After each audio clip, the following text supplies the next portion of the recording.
ಅರ್ಥ ಆಗಲಿಲ್ಲ ಸರ್. ಜಯರಾಮ, ಕಿವಿನ ನೆಟ್ಟಿಗೆ ಮಾಡಿ ಕೇಳಿಸ್ಕೊ. ನನ್ನ ಮಗಳದು ಒಂದು ಇಂಪೋರ್ಟೆಡ್ ಚಪ್ಪಲಿ ಕಿತ್ತೋಗಿದೆ. ಆ ಚಪ್ಪಲಿನ ನಿನ್ನ ಮಗ ಹೊಲಿಸ್ಕೊಂಡು ಬಂದು ಕೊಟ್ರೆ ಆಗ ನಿಂಗೆ ರಜಾ ಕೊಡ್ತೀನಿ.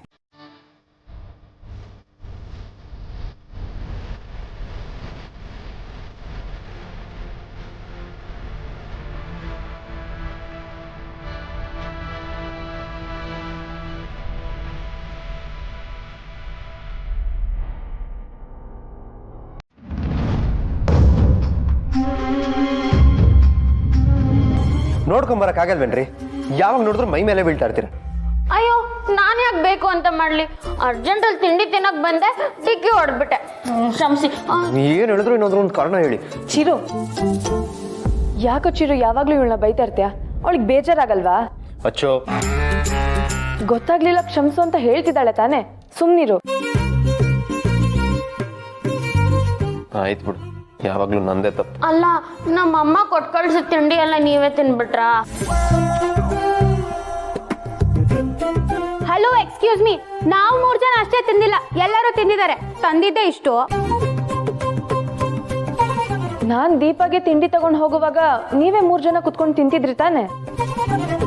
ಹೌದೌದು, ತುಂಬಾ ಚೆನ್ನಾಗಿತ್ತಲ್ಲ ಅಂತ ನಾವು 3 ಜನ ತಿಂದು ಖಾಲಿ ಮಾಡ್ಬಿಟ್ವಿ. ಒಂದು ಚಕ್ಲಿ ಅವಳು ಕೊಟ್ಟಿದ್ದೀನಿ. ಬೇಕರಿಯಿಂದ ತಂದಿದ್ದು ಅಂತ ಯಾಕೆ ಸುಳ್ಳು ಹೇಳಿದ್ರಿ ಚಿಕ್ಕಮ್ಮ? ನೋಡ್ಯಾ, ಅವ್ರ ಊರಿಂದ ಅಮ್ಮ ಕಳ್ಸಿದ್ರು ಅಂತ ನಾನು ಹೇಳ್ತಾ ಇದ್ದೆ, ನೀನೇ ಬೇಕ್ರಿ ಅಂತ ಹೇಳಿದೆ. ನಾನು ಸುಳ್ಳು ಹೇಳಿಲ್ಲ ಚಿರು, ನಾನು ನಿಜ ಹೇಳಬೇಕು ಅಂತಾನೆ ಇದ್ದೆ. ಇವಳೇ ನಿಲ್ಸ್ಬಿಟ್ಲು. ಸುಮ್ಮನಿರ್ರಿ. ಎಲ್ಲಿಂದ ತಂದ್ರೆ ಏನ್ ಚಿರು?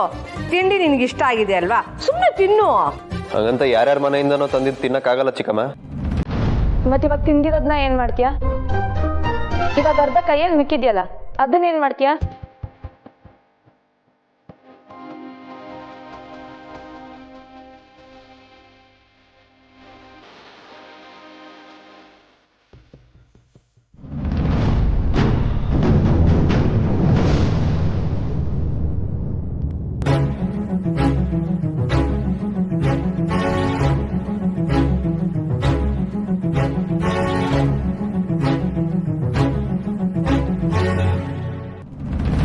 ಏನಪ್ಪ ಜಯರಾಮ, ಸುಮ್ಮನೆ ಹಾಗೆ ನಿಂತ್ಬಿಟ್ಟಿದೆಯಲ್ಲ?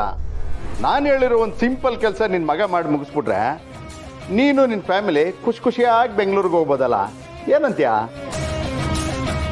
ನಿಯತ್ತಿಗೆ ಹೆಸರಾಗಿರೋ ಈ ಹೆಡ್ ಕಾನ್ಸ್ಟೇಬಲ್ ಜಯರಾಮ್ ಪ್ರಾಣ ಹೋದ್ರು ಇಂಥ ನೀಚ್ ಕೆಲಸ ಮಾಡಲ್ಲ ಸರ್.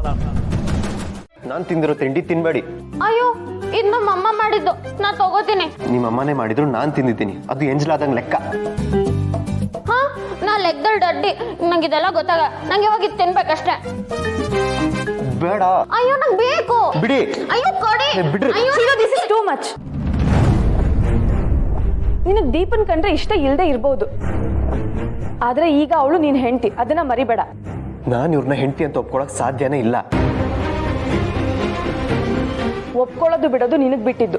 ಒಪ್ಕೊಳ್ಳೇಬೇಕು ಅಂತ ಯಾರು ನೀನ್ ಕಾಲು ಹಿಡಿತಿಲ್ಲ. ದೀಪ, ಗಂಡ ತಿನ್ಬಿಟ್ಟಿದ್ದನ್ನ ಹೆಂಡತಿ ತಿನ್ನೋದ್ರಲ್ಲಿ ಯಾವ ತಪ್ಪು ಇಲ್ಲ. ದೀಪ, ನೀನ್ ತಿನ್ನು.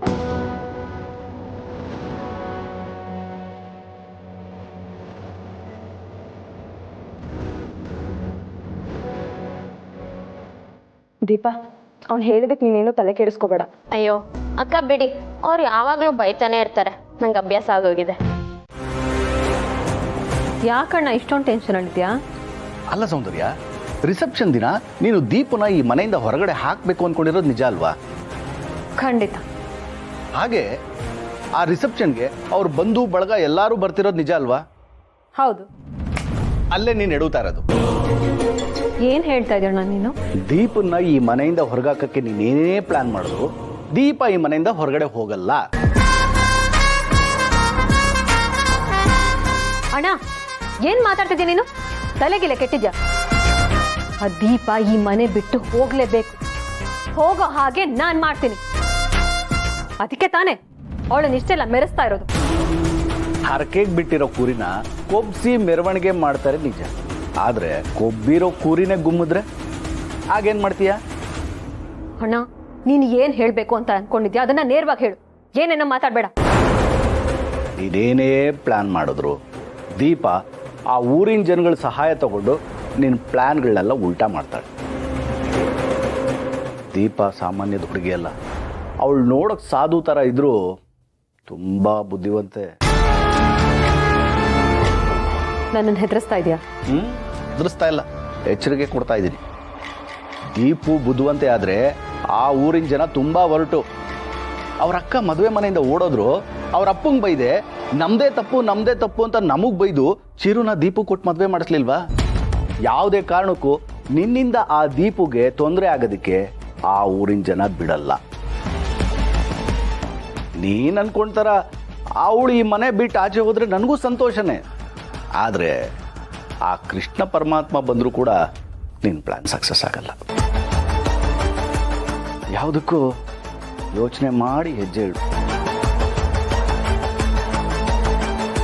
ಕೊನೆಯಲ್ಲಿ ಹೇಳಿದಿಲ್ಲ, ಇನ್ನೊಂದ್ಸಲ ಹೇಳು. ಯೋಚನೆ ಮಾಡಿ ಹೆಜ್ಜೆ ಇಡು ಅಂದೆ. ಅದಕ್ಕೆ ಮುಂಚೆ ಪ್ಲ್ಯಾನ್ ಉಲ್ಟಾ ಆದರೂ ಆ ಕೃಷ್ಣ ಪರಮಾತ್ಮ ಬಂದರೂ ನಿನ್ನನ್ನು ಕಾಪಾಡೋಕ್ಕಾಗಲ್ಲ ಅಂದೆ.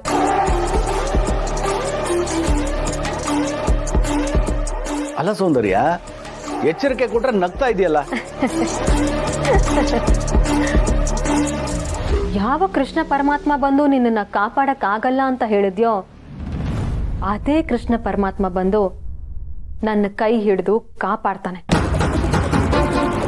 ಅರ್ಜುನನಿಗೆ ಮಹಾಭಾರತದಲ್ಲಿ ಸಾರಥಿಯಾಗಿ ಸಾಥ್ ಕೊಟ್ಟವನು ಈ ಕಲಿಯುಗದಲ್ಲಿ ಸೌಂದರ್ಯನ್ಗೆ ಕೈ ಹಿಡಿದು ಕಾಪಾಡ್ತಾನೆ.